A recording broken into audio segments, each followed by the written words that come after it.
It's Thursday, May 11th. I'm Sarah Fergani with KENS 5 News Now. Police arrest a man who rolled his car onto the property of the San Antonio International Airport. That crash happening around 2:30 this morning at ISOM. Police found the vehicle tangled up in fencing on the airport retaining wall. The car also hit a utility pole and damaged electrical wires. CPS Energy crews worked through the night to make repairs, and it does not appear power was interrupted at the airport. The driver was arrested for DWI.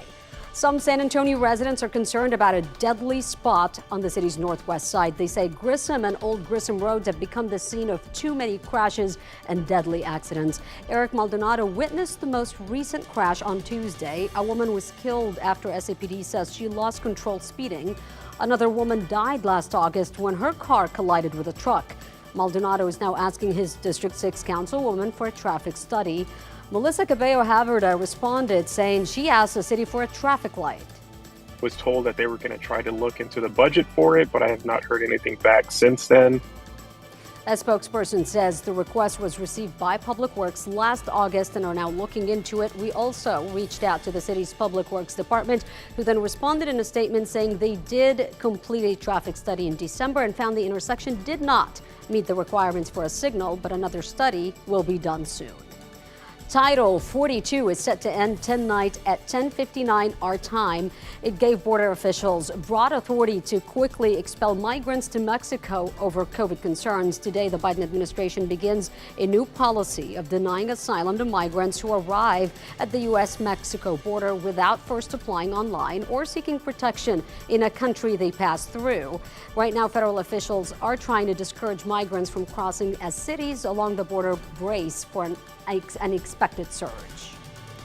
After a lot of outrage from activists, a key element of a bill that would allow civilians to patrol the border in Texas has been taken out. House Bill 20 would set up a new state border policing unit. However, lawmakers on both sides of the aisle agreed to only allow commissioned peace officers to serve in that new unit.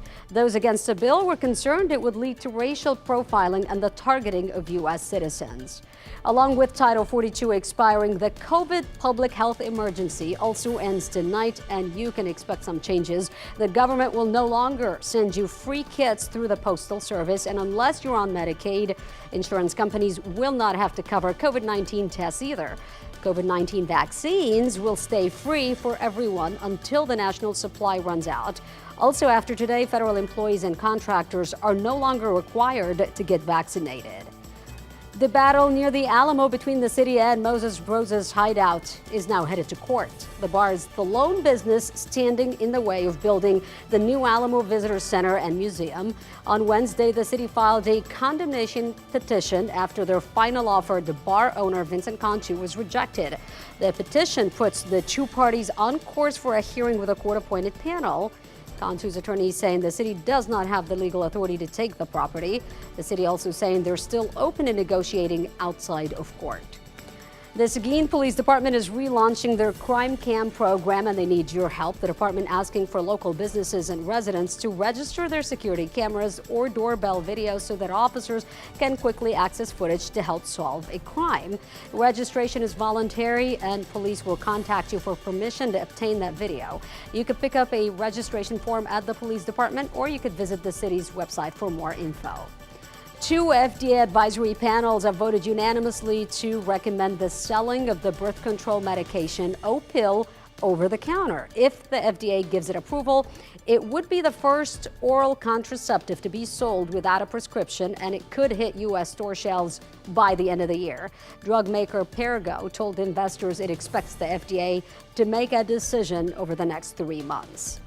Well, for today's forecast, checking in with meteorologist Paul Morales. All right, Sarah, outside this morning, we've got a lot of cloud cover. We'll have a little patchy drizzle this morning as well. That's definitely possible. Probably won't see a lot of that. What we will see, though, is some sunshine. It's going to be very warm, high at about 88. I think with the heat index, it'll feel like more like the lower to mid 90s, and then a humid and warm evening.